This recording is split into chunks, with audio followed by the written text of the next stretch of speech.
On May 26, 2020, Chapter 3 of the Triglavian invasion began. Both Edencom-aligned players and the Kybernauts spent the following months battling for control of systems across all of Empire space.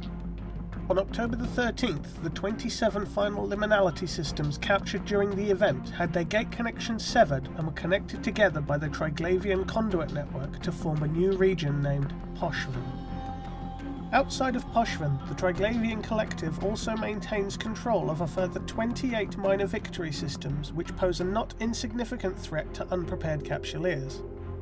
Anyone without positive Triglavian standings is at risk of getting attacked by NPCs if they enter one of these systems. In addition, the Triglavian NPCs will anchor destroyable sentry guns named Entropic Disintegrator Warposts. These have been affectionately nicknamed Steves by Capsuleers. The Pochven region is mainly home to the Triglavian Collective. However, there are 5 different entities that can spawn in Pochven from different wormholes. Edencom,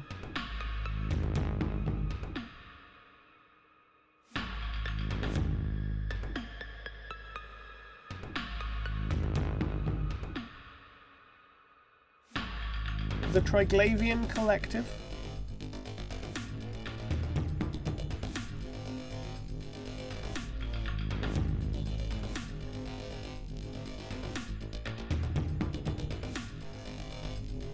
Rogue Drones,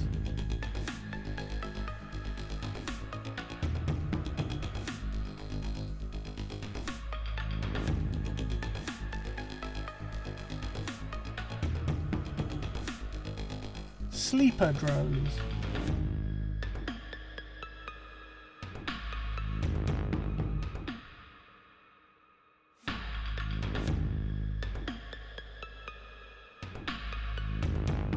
the Drifters,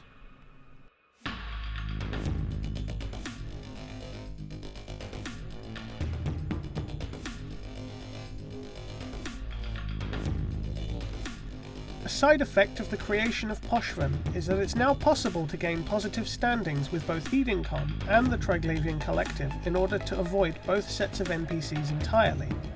This is done by shooting the Rogue Drone, Sleeper, and Drifter NPCs that spawn as a result of wormholes and combat sites within the Pochven region.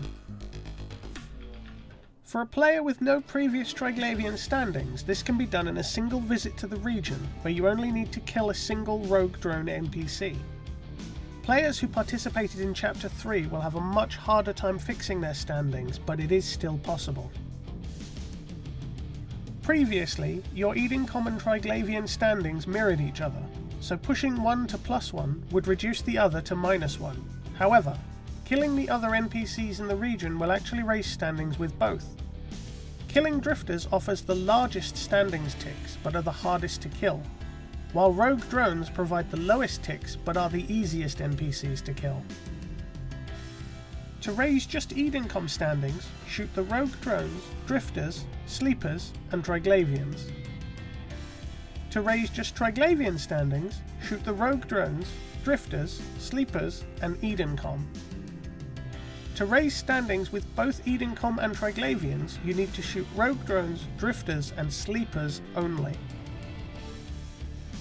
Standings ticks are granted every 10 minutes after you attack an NPC, and will give you credit for the largest target you destroyed in that period. Each faction has its own standings tick in a system, and each system has its own set of standing ticks. This means you can get multiple standings ticks in a single system. If you're able, you can hop back and forth between 2 neighbouring systems in order to gain ticks in multiple systems.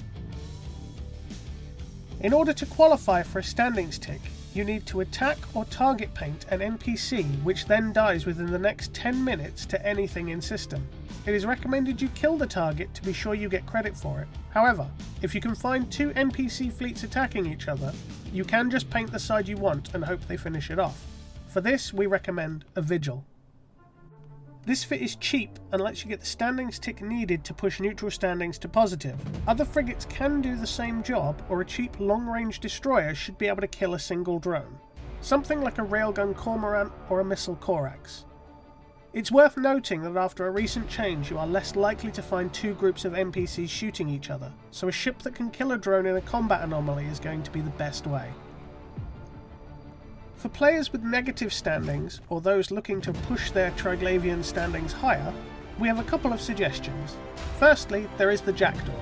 This fit will enable you to hit targets over 100 kilometers away, and it can do enough damage to kill some sleepers. You will need to be aware of what ships have newts and Weber fires so that you avoid being caught out. For people looking to go after some slightly larger prey, or to be part of a larger fleet, you can use the Naga. The Naga can safely engage at over 200 kilometers. With the support of players using crucifiers with tracking disruptors, it is possible to engage drifter ships, although caution should be advised, as you'll need to warp out to avoid the super weapon on certain drifter ships. The downside is this ship is much slower and is much more likely to get caught by other players.